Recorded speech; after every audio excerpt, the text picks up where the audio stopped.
Goals and objectives.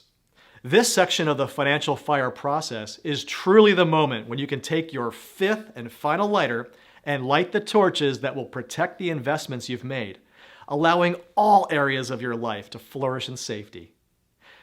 You now have an opportunity to contemplate which goals you wish to accomplish in the financial FIRE portion of FIRES.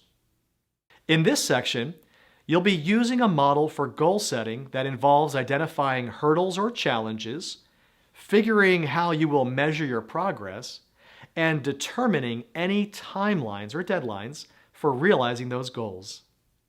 Now, turn the page and define your goals for lighting and tending your financial FIRE. To set your goals, remember that you need to define your barriers, your index, or way of measuring success, and your time frame. Financial.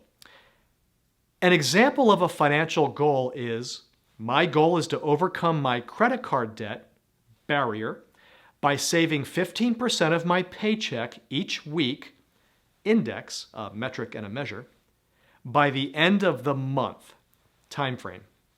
Briefly write up to 3 goals within the model framework and then transfer your answers to the pages of your workbook.